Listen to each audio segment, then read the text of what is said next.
The average person is said to spend 15 minutes in the bathroom. Why not take advantage of that time and learn something new? Presenting the 15-minute podcast on weird facts, crazy details, and funny particulars that you'll be able to enjoy while you're taking on your free time. Welcome to This Shit with Sam Butler. Welcome to another episode of the Shit Podcast. Really happy to be here with you guys. I have a very special guest, a friend of ours, a writer on A Late Night con Badilla, the show we were all a part of. Happy to finally have you here with us. Happy to be here. Gustavo Garza, everybody. Welcome, bro. Thanks for having welcome me. To the pub. But we're going to talk. I invited you. I had this episode could easily turn into like 4 episodes. But I wanted to do it in Spanish, but I think we'll launch it in English and then eventually we'll do it in Spanish. Cool. Okay, but this episode has to do with this one company that was established in 1953. This company was called Rocket Chemical Company. Sounds right? important. Sounds important, right? And rocket, you put rocket in front of anything, it sounds cool, right? Yeah, like, I mean, speaking of which, it's gonna sell. Well, speaking of which, you see the giant dildo that just went up into space yesterday? The rocket dildo, yeah. Whoa, you know what? Jeff's dildo? Yeah, Jeff's dildo went into space. What was amazing is how, because I was like, it's a 2-stage rocket, which means it's gonna dump. Well, what's amazing it's how similar it's to a dick. Yeah, it still looks like a dick. Like, right? Nobody said nothing, Nobody just acted like they didn't see it. All the engineers were like, "Yeah, sure, Jeff." Did they really need to make the capsule just a little bit bigger and mushroom shaped? I don't know. Exactly. I mean, does it have any benefits? Yeah, I mean, could it just be like flush? No. No, just make it stick out a little on the top, Actually, do you remember old school rockets? Yeah. They were pointy. Yeah. Like, what changed? Physics changed? Or it had a hole in the top. That was weird. That's where the P comes out. What amazed me was how, and maybe I'm not up to speed on rockets, but it was amazing how when they dumped the first stage of the rocket, it came back down and landed standing up. I was like, whoa, that's pretty badass. That was the most impressive thing of the whole thing. And I didn't see that. Yeah, I was just like, I forgot to see that shit. I was thinking the whole time, I was going like, these guys are all environmentally friendly. They're from Seattle. They're talking all this shit about how global warming, and they're going to go dump this big thing in space. And then it comes back and it lands. I went, okay. Recycling, bitch. That's pretty badass. I mean, jet fuel is super contaminating, but but I mean, at least they saved that part. They saved that part. They were not contributing to the space junk. Yeah. But this company, Rocket Chemical Company, was established in 1953. It only had 3 employees. 3. You cannot be a rocket company with 3 employees. Yeah. They were the chemical company, right? Okay. And so they were working in a small lab in San Diego, California, and it took them 40 tries to make this product. Okay. You know what I'm talking about yet? I'm pretty sure. I mean, you told me already, but I told you already. But I know it's like mystery. No, but subtitle. The titles will tell you what it's all about. But it's called Water Displacement 40. That's not how I know it, but yeah. WD-40. That's what it stands for. WD-40. Yeah, WD-40. They invented WD-40. Nice. Right? This is a multi-purpose product. So do you know what the thing is that it's a water displacing product. So this product is designed to keep water from penetrating. So they use it on doors and shit like that, or? Well, that's what we use it for. But this was designed to put on the outside of a rocket. Oh shit! To go to space easier. To keep the rocket from rusting, and this is mostly for like ballistic missiles and stuff like that. So they had to come up with a formula. And remember, all these missiles were made out of steel. Yeah. Right? Or aluminum or different products. So they get fucked up with the weather. Yeah, so they had to come up with a product that they could rub on the outside of this giant rocket. That sounds. I mean, it sounds sexual, but it also sounds so old.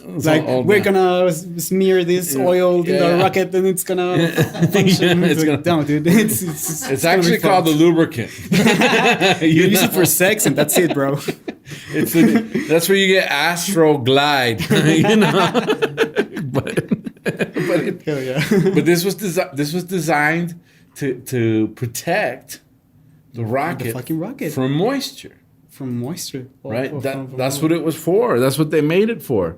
And so in 1960, the company doubled. They had 7 employees. And they started selling this stuff by the case because it actually worked. Who has rockets to use it? Yeah. I'm assuming by what I read is that they actually had like government contracts trying to provide this. Makes sense after World War II, the Cold War. Makes a lot of sense. Some of the guys that worked at the company started taking some of it home and using it for different things. Like what? Right? They're lubricating the rocket. What do you mean? That shit's oil-based. You don't put that in the vagina. They're like, no, the rocket, not where we park the rocket. No, but anyways. That's dangerous. So it's only water-based. Yeah, they were selling 45 cases a day out of the trunk of their cars to hardware stores, sporting goods stores in the San Diego area. So people started to realize this thing works with whatever. Well, yeah, it's a water displacement product. And that's the biggest thing is that when you work in construction and different industries, industrial type industries, WD-40 is a great lubricant for a little while, but it's not really a good lubricant. Okay. What it does is it displaces moisture.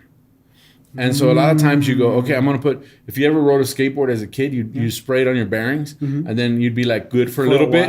And then you'd be like, what's going on? Dry as shit. Well, it's dry because it displaced all the water. Everything, right? And that's why a lot of the guys in industry will use a white lithium grease and they'll spray on grease and stuff like that because that is a lubricant. Okay. You know what I'm saying?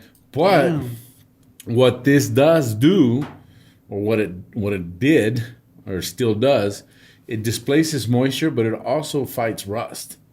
Okay, so it works both ways. You need moisture to have rust. Exactly. But it also helps take the rust off. Okay, so it's one of those things that they started to figure out all the different things that they could do with this, right? Damn. And so I went through their website and they had a list, like a timeline of all the things that they started doing, right? So what happened was in 1961, they had their first truckload of WD-40 that they used to help victims of a Hurricane Carla along the U.S. Gulf Coast. And they were using this to recondition the flood and rain damaged vehicles and equipment. Wow. So they were spraying this stuff on. So we're assholes and we're just using it as dumbasses.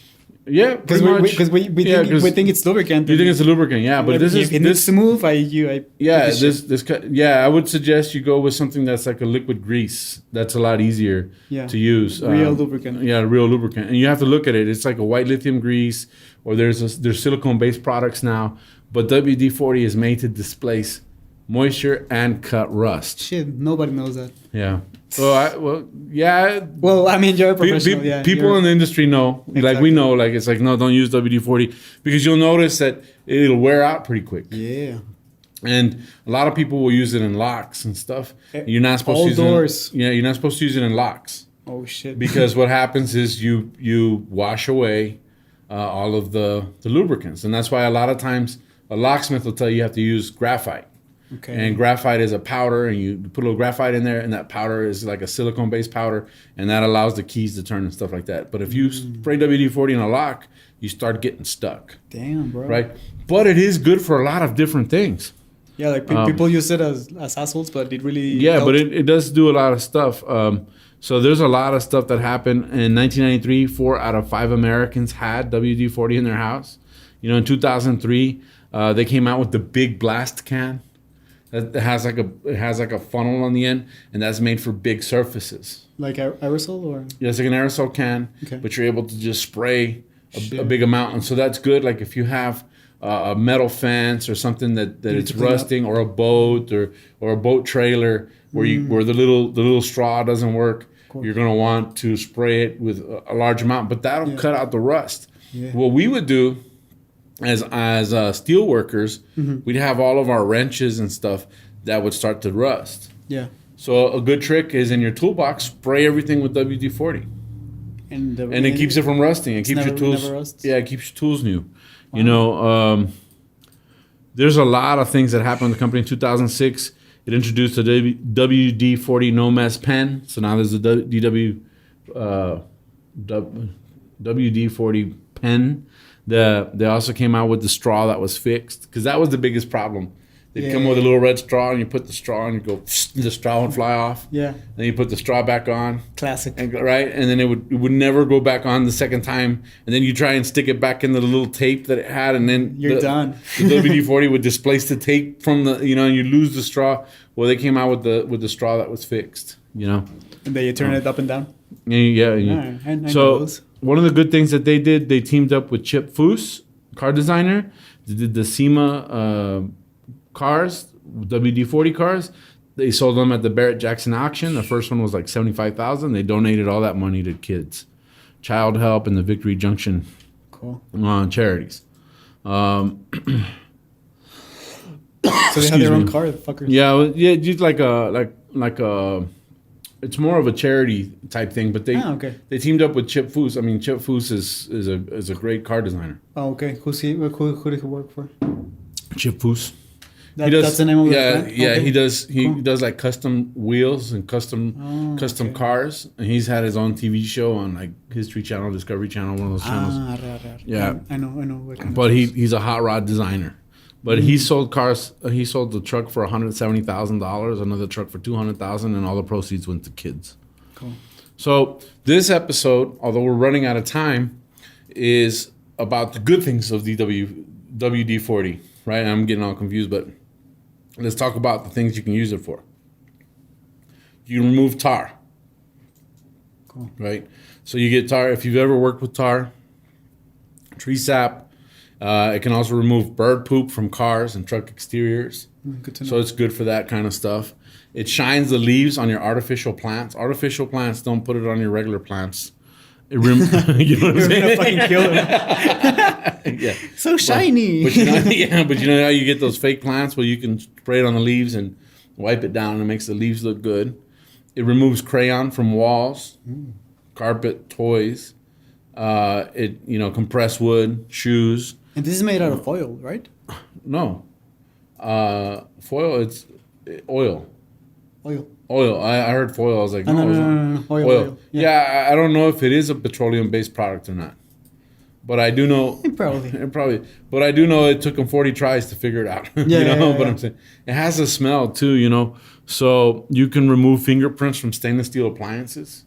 That's something that back in the... If you're going to do a murder or something? Back in the... Oh, maybe.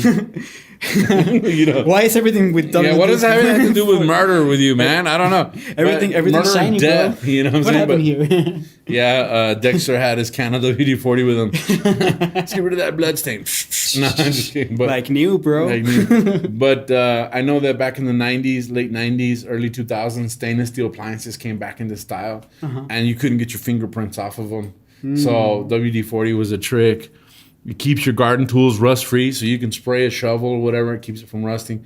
What I learned that I didn't know was that you can spray the handle, the wood handle. Okay. And it keeps the handle from splintering on you fast. Of course. Yeah, it's crazy, right? It's crazy because I never thought of spraying it on wood.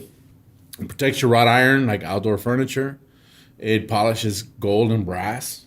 Dude, this is the elixir of life. It is, right? Can I drink it? Will I be? You could. I mean, will it be less rusty on comedy? I'm going to tell you. It's probably less toxic than some of the stuff kids are smoking nowadays. And by kids, you mean me. Yeah, and I'm talking about you. Yeah. Me and Borre. Spraying it in your weed pipe. Let's keep it clean, fool. Keep it clean. Obviously, it lubricates hinges because they're like, this list that I found was like... That's the classic appliance. Yeah, hinges, it keeps them from squeaking for a little while. That's why you got to go with something that's got a little silicone. Because then you're going to fuck it up more. Yeah, you got to get silicone-based. There's silicone-based sprays. But it's like...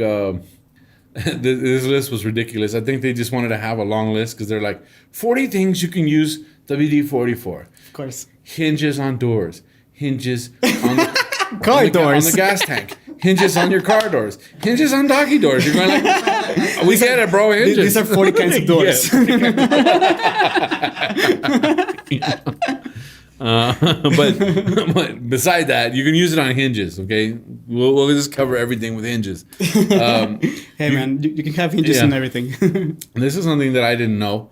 You can actually spray your pipes during the wintertime, and it keeps the snow from sticking to it. Like PVC pipes? Yeah, like copper pipes, metal pipes. Okay, metal pipes. But it keeps the snow from sticking to it. You can also one of the suggestions that it said was to actually spray it on a rag and wipe your windshield with it. And that keeps everything from sticking. Sounds super intelligent. Yeah, so you don't have I was just thinking like humidity. Yeah, you won't have snow, but you won't be able to see through the window. You just you know what I'm saying? But no, it just goes to the ground. Yeah. It removes wax from vinyl surfaces. Obviously, we talked about spraying it on your tools. It also removes adhesives. So you get you get your car and it has an emblem. The emblem starts to fall off, so you take the rest of it off, and you got that glue. Well, you can spray the WD-40 there and take that glue off without messing up your paint job. Cool. It'll also help take some of the dings, like some of the scratches, out of your paint. Oh shit! Like say a car scratches your car and leaves some of their paint behind. Yeah. It's good for that kind of stuff. Cool. Zippers. It says it's good for zippers. Ooh, when they get stuck. When they get stuck. I have a lot of problems with zippers? With one fucking jacket. Well, add some WD-40. Windowsills. Now, this is something a lot of people don't know. You can spray WD-40 in your windowsills, in the corners. Bugs hate it. Oh. Right. So it also on the list, it was like you can spray it to keep spiders out. You can spray it to keep wasps out. I'm going like, okay, I get it. Just say insects. 40 insects. 40 different types of insects. 82 things you can use it for. But yeah. Carpet stains and a lot of different things. Tool handles. We talked about snow buildup on windows, so you can spray it on your car window. So those are some of the things that you can use WD-40. Now, this is something this is like the shit. And this I'm paying a tribute to my father, because he would do this and I thought he was crazy for doing it, and I was just like, my dad's just getting old, he's just losing his mind. You're thinking this as a kid. Yeah. Well, you don't know what's happening. Yeah, I don't know what's going on with my dad. My dad loved doing this, and later I found an article that actually said this was a recommended use. Oh. Okay. What you do is you clean your hands with it. Whoa. Yeah, you degrease your hands like as a mechanic. You spray WD-40 on your hands. I hate when you're working in the car and you get it all dark. And so it's super hard to get it off. Yeah, and so he says my dad would spray his hands with WD. I was like, Dad, what's going on, Dad? Yeah. You're making them dirtier. Your hand smells like WD-40. It's like, but it actually was a very good hand cleaner. Later on, I read an article about it and I went, makes sense. Wow, that's amazing. So that's a tribute to my dad, and that's the shit fact on this episode. I mean, there's so much. If you guys want to contribute some ideas with WD-40, feel free to do so on our leave it in the comment section on our YouTube channel or our Facebook page, Los Cagadienses. And with that, we wrap up this episode. What kind of door do you unlock with? Yeah, what kind of door do you use it with? You know what it did say? Going back to the door locks, it did suggest to do that where it's really cold, so that it'll keep the lock from freezing on you. Oh, that's so it'll displace the moisture, so you can use your key. So that's a variance of what I just said. It's like a magic power to displace moisture. It displaces moisture. Hey baby, this is my superpower is to disperse your moisture. Oh my god. That explains why she's gonna be like, I'm super dry. Why is this? Yeah. She's like, this feels good for a minute. This feels super dry. What the fuck are you doing? Yeah. Sorry, baby. I want to thank you for being on this episode. Where can people find you? Gustavo Garza in all social media. Instagram, Gus_Garza. Yeah. Gus_Garza. Yeah, you can find me as Tu Amigo Sam on all social media, as Ta Cagado Podcast on platforms for podcasts like Spotify and so on and so forth. And we are Tu Amigo Sam on YouTube. Please leave your comments, subscribe. And if you have any cool shit to add to this, you can find us on our page on Facebook, Los Cagadienses. With that being said, that ends this episode. Thanks a lot. Thank you for being here, man. Thank you, man. I appreciate it. Thanks a lot. Thanks. That was such an NPR finale right there. Thank you, Gus. Yeah. Thank you for having me. Thank you for having me.